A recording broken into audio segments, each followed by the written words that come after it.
नमस्कार मित्रों। जैसा कि हम लोग दीनदयाल उपाध्याय गोरखपुर विश्वविद्यालय गोरखपुर के जो स्नातक स्तर की परीक्षाएं चल रही है विषम सेमेस्टर की, उससे संबंधित महत्वपूर्ण विषयों से संबंधित आप लोगों के लिए परीक्षा में संभावित प्रश्नों को लेकर मैं प्रश्न बना रहा हूं। इस क्रम में आज हम लोग BA third semester political science यानी कि राजनीति विज्ञान से संबंधित प्रश्नों को देखेंगे जो परीक्षा आप लोगों की होनी है उससे संबंधित है। और ये मैं आपको विश्वास के साथ कह सकता हूँ, यदि आप इस वीडियो को देख लेंगे तो आप परीक्षा में अच्छे अंकों से उत्तीर्ण होंगे। देखिए, कोड जो होगा POL 201 और परीक्षा के दृष्टिकोण से महत्वपूर्ण प्रश्न है। यदि आप चैनल पर नए हैं तो study by Virendra sir channel को लाइक शेयर और सब्सक्राइब करना न भूलें। यदि आपको किसी प्रकार का संदेह हो तो आप पिछले परीक्षाओं में आए प्रश्न और जो मैं बहुत ही कम वीडियो बनाया हूं लेकिन उनमें से मैक्सिमम प्रश्न बने हैं, तो आइए बिना देर किए आपके सम्मुख पहला प्रश्न है कि संविधान भारतीय संविधान कब बनकर तैयार हुआ।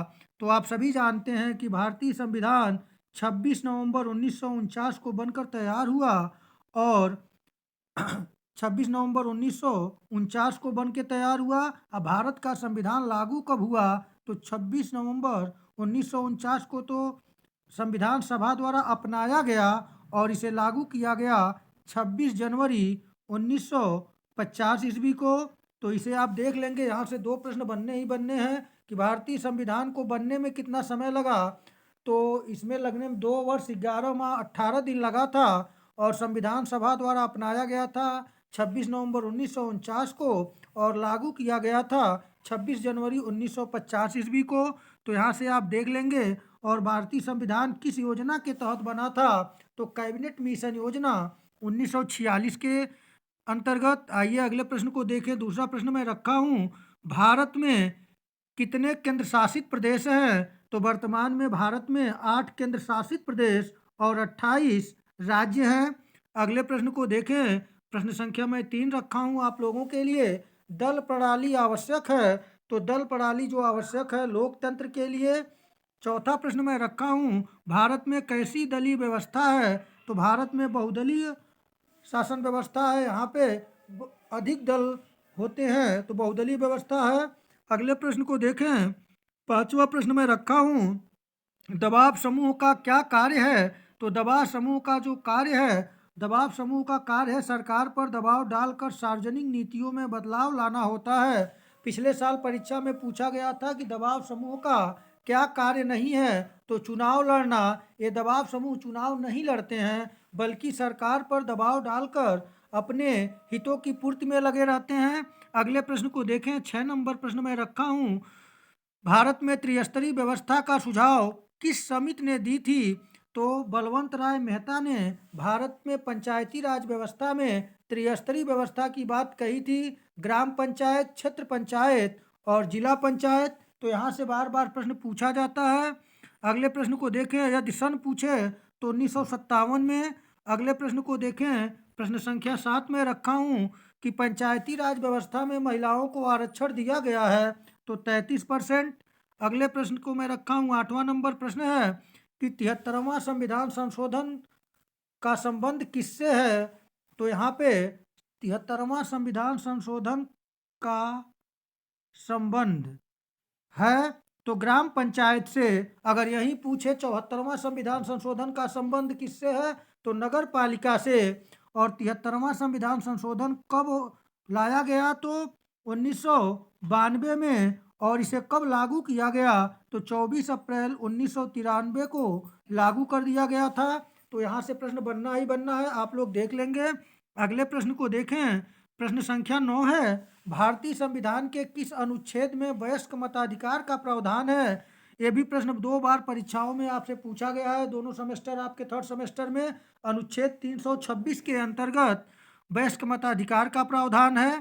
प्रश्न संख्या 10 है, भारतीय संविधान में मौलिक अधिकार कितने हैं। तो आप सभी इस बात को जानते हैं कि मौलिक अधिकारों की बात हो रही है, तो आपको पता ही है कि मौलिक अधिकार जो है आपके, वह आपके मौलिक अधिकारों की संख्या जब संविधान बना था तो 7 था।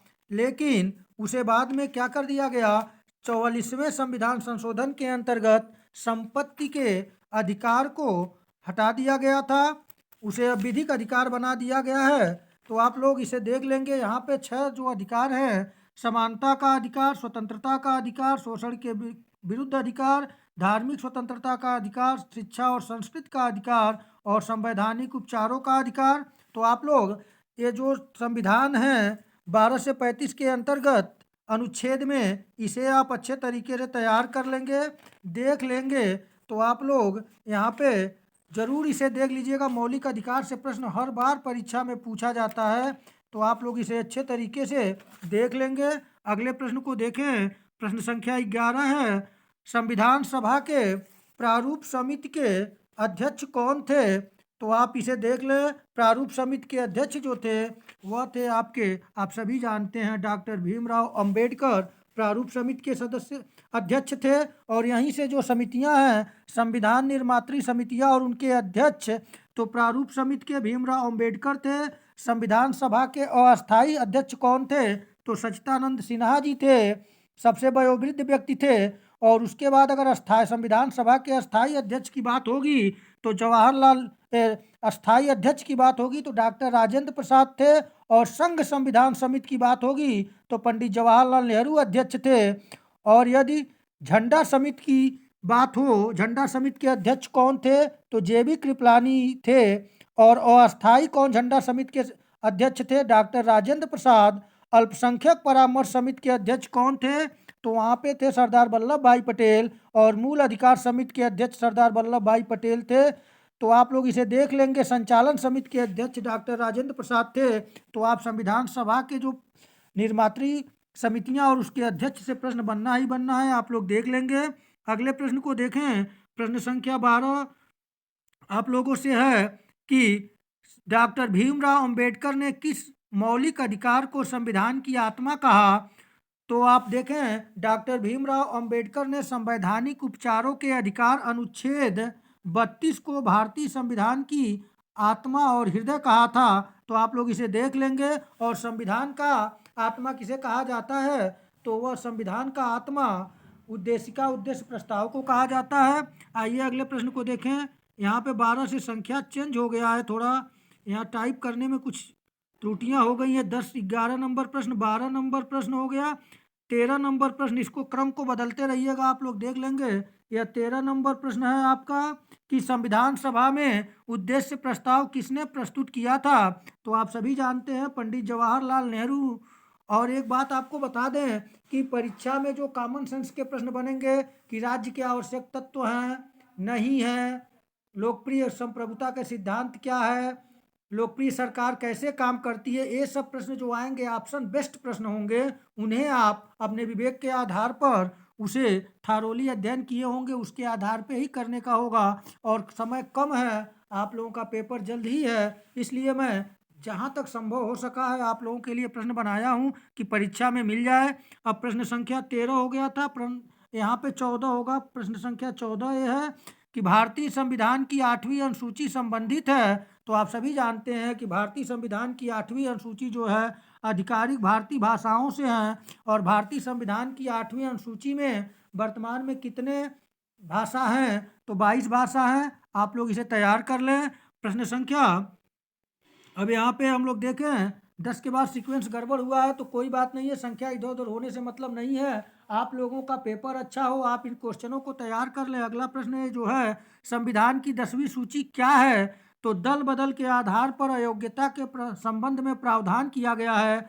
1985 ईस्वी के 52वें संविधान संशोधन अधिनियम ने संसद के और राज्य विधानसभाओं के सदस्यों को अयोग्य ठहराए जाने को एक राजनीतिक दल से दूसरे में दल बदल के आधार पर प्रदान किया।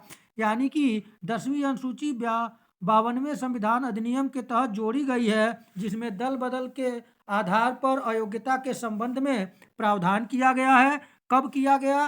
तो 1985 में। किस संविधान संशोधन में? तो 52वें संविधान संशोधन में। आइए अगले प्रश्न को देखें।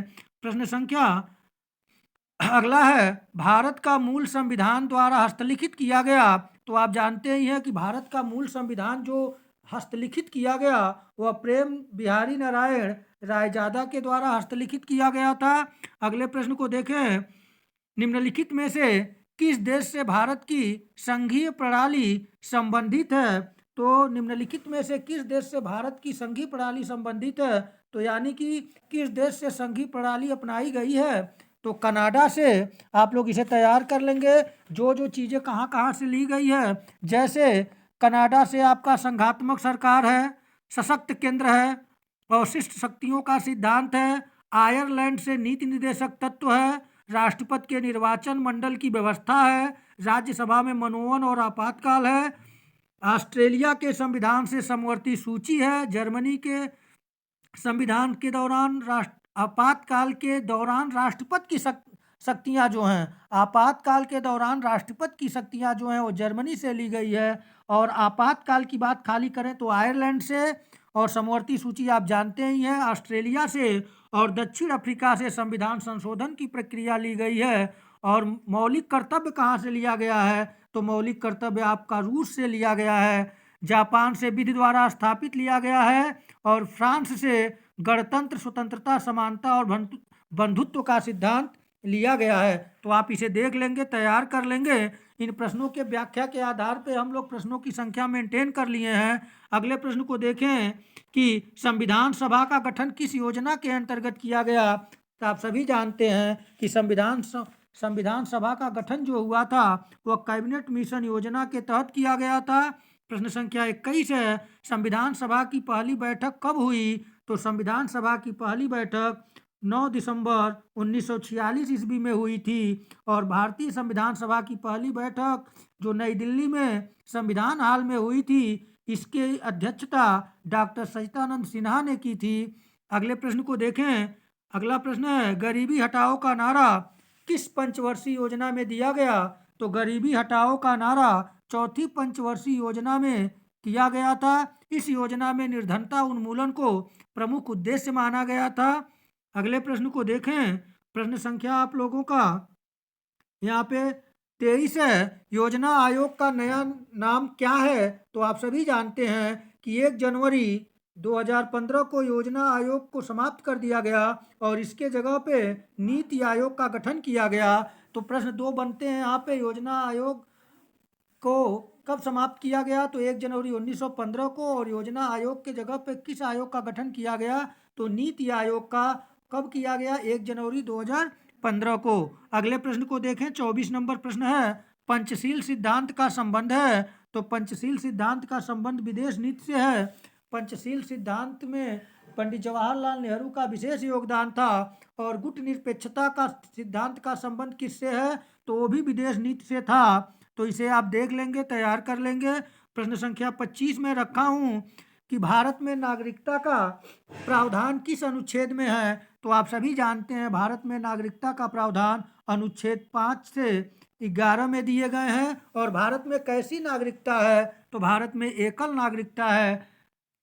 अगले प्रश्न को देखें। प्रश्न संख्या 26 में रखा हूं, भारतीय जनता पार्टी का गठन कब किया गया? तो भारतीय जनता पार्टी का जो गठन की बात है, भारतीय जनता पार्टी का निर्माण आधिकारिक रूप से 1980 में हुआ था। और इसके बाद प्रथम आम चुनाव इस गठन के बाद 1984 में हुए, जिसमें भारतीय जनता पार्टी केवल 2 लोकसभा सीटें जीत सकी थी। तो आप इसे भी तैयार कर लेंगे। प्रश्न संख्या 27 रखा हूँ, सीपीआई का पूरा नाम है भारतीय साम्यवादी दल। प्रश्न संख्या 28 यहाँ पे है, जिले का सर्वोच्च अधिकारी होता है। तो जिला अधिकारी डीएम जिले का सर्वोच्च अधिकारी होता है। और जिले का प्रथम नागरिक कौन होता है? तो जिले का प्रथम नागरिक जो होता है जिला पंचायत अध्यक्ष होता है। और यदि शहर का प्रथम नागरिक कौन होता है? तो मेयर होता है। आप लोग इसे तैयार कर लेंगे। अगला प्रश्न है, ग्राम पंचायत का चुनाव लड़ने के लिए न्यूनतम आयु सीमा है। तो ग्राम पंचायत का चुनाव लड़ने के लिए 21 वर्ष न्यूनतम आयु सीमा है। और इसी तरह से लोकसभा के लिए आप 25 वर्ष है, राष्ट्रपति के लिए 35 वर्ष और राज्यसभा के लिए 30 वर्ष। इसे आप तैयार कर लेंगे, यहाँ से प्रश्न बनना ही बनना है। प्रश्न संख्या अगला है कि अन्य पिछड़ा वर्ग को कितना % आरक्षण दिया जाता है? तो अन्य पिछड़ा वर्ग को 27% आरक्षण दिया जाता है।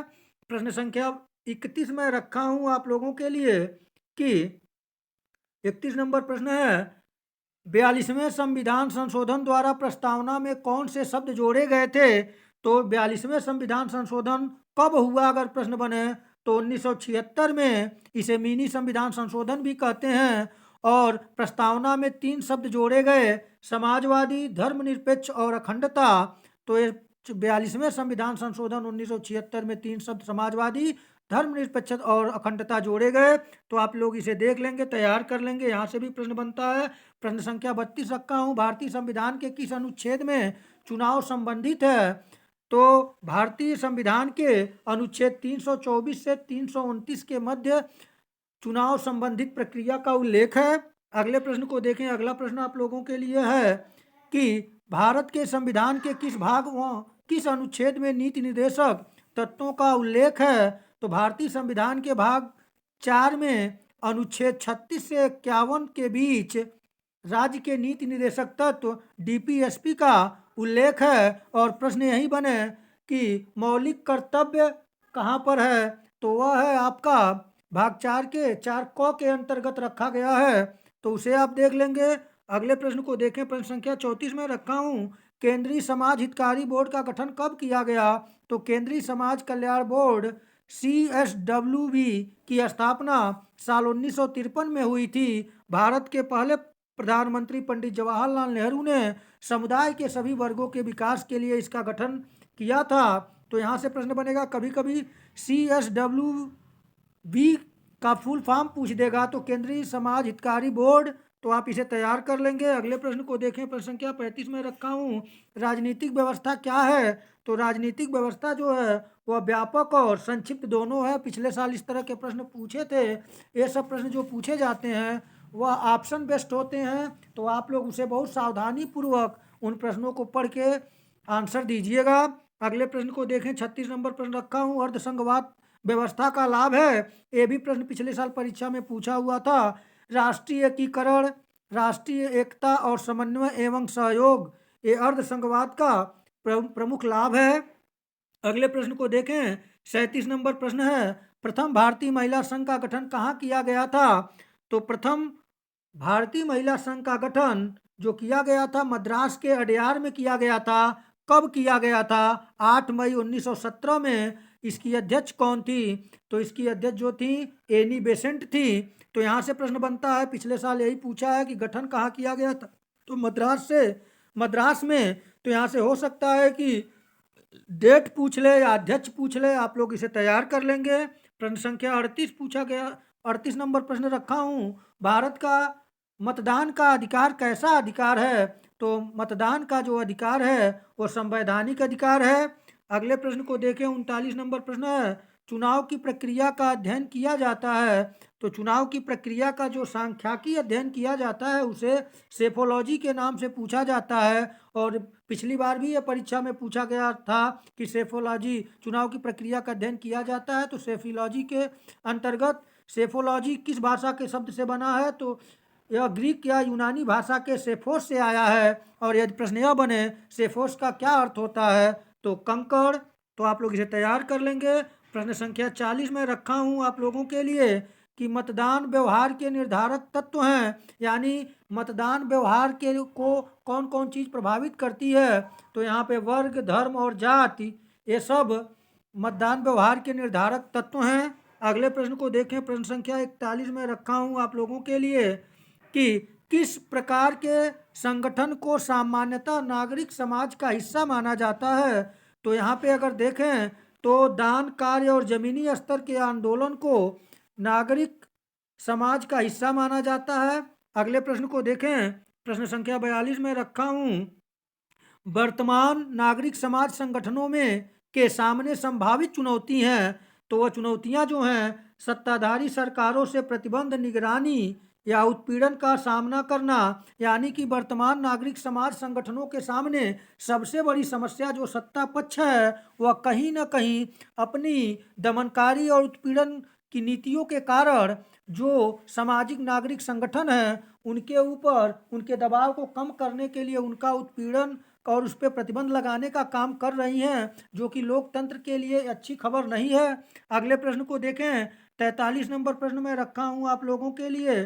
43 नंबर प्रश्न है कि यहाँ पे भारत में कितने मान्यता प्राप्त राष्ट्रीय दल हैं? तो भारत में मान्यता प्राप्त जो राष्ट्रीय दलों की संख्या है वह 8 है। इसमें देख लें, अखिल भारतीय तृणमूल कांग्रेस, बहुजन समाज पार्टी, भारतीय जनता पार्टी, भारतीय कम्युनिस्ट पार्टी मार्क्सवादी, भारतीय राष्ट्रीय कांग्रेस और राष्ट्रीय जनता पार्टी। तो आप लोग इसे तैयार कर लेंगे। अगले प्रश्न को देखें। 44 नंबर प्रश्न में रखा हूँ कि चौखंबा राज्य की अवधारणा किसने प्रस्तुत की? तो चौखंबा राज्य की अवधारणा डॉक्टर राम मनोहर लोहिया ने प्रस्तुत की। और सप्त क्रांति के प्रणेता कौन थे? तो भी डॉक्टर राम मनोहर लोहिया थे। और डॉक्टर राम मनोहर लोहिया बड़े फेमस समाजवादी नेता थे। तो आप लोग इन्हें तैयार कर लेंगे। अगले प्रश्न को देखें। 45 नंबर प्रश्न है, चुनावी राजनीति में महत्वपूर्ण निर्धारक कारक बनता जा रहा है। तो इस समय जो क्षेत्रीय पार्टियां हैं ये चुनावी राजनीति में महत्वपूर्ण निर्धारक कारक बनते जा रहे हैं, जो कि राष्ट्रीयता के लिए भी एक खतरा है। अगले प्रश्न को देखें। आप इन प्रश्नों को तैयार कर लेंगे। 46 नंबर प्रश्न रखा हूँ कि आपातकालीन प्रावधान कौन कौन से हैं? तो आप जानते हैं भारत में आपातकालीन जो प्रावधान किए गए हैं वो भारतीय संविधान में 3 तरह के आपातकाल की व्यवस्था की गई है। पहला जो है सशस्त्र विद्रोह या बाहरी आक्रमण होने और वित्तीय संकट की स्थिति में आपातकाल की घोषणा और राज्यों में सरकार की असफलता पे राष्ट्रपति शासन लगता है। तो यहाँ पे 3 अनुच्छेद की बात है। अनुच्छेद 352 जो है इसके तहत राष्ट्रपति को राष्ट्रीय आपातकाल का मतलब यह है कि जो बाहर आप सशस्त्र विद्रोह या बाहरी आक्रमण होने के स्थिति में अनुच्छेद 352 का प्रयोग होता है। 352 के तहत राष्ट्रीय आपातकाल की घोषणा की जाती है। और अनुच्छेद 356 के तहत राज्यों में अगर सरकार असफल होती है तो वहाँ पे आपातकाल 356 के अंतर्गत राष्ट्रपति शासन लगाया जाता है। और जबकि अनुच्छेद 360 के तहत राष्ट्रपति को वित्तीय आपातकाल की घोषणा करने का अधिकार है। लेकिन भारत में वित्तीय आपातकाल एक बार भी नहीं लगा है। और पहली बार राष्ट्रपति शासन कहाँ लगा है? तो पंजाब के पेप्सू जिले में, पंजाब के पेप्सू में। आइए अगले प्रश्न को देखें। प्रश्न संख्या 47 देखें। 47 नंबर प्रश्न रखा हूँ, वर्तमान भारत के मुख्य चुनाव आयुक्त कौन हैं? तो राजीव कुमार। अगले प्रश्न को देखें। 48 नंबर प्रश्न में रखा हूँ कि चुनाव आयोग के अनुसार राष्ट्रीय पार्टी माने जाने के लिए किसी राजनीतिक दल में कम से कम निम्नलिखित में से कौन सी योग्यता होनी चाहिए? तो यहाँ पे मैं रखा हूँ, आप देख लें। जिस पार्टी को राष्ट्रीय पार्टी की दर्जा दिया जा सकता है, इसे 4 या अधिक राज्यों में राज्य स्तरीय पार्टी के रूप में मान्यता प्राप्त होनी चाहिए।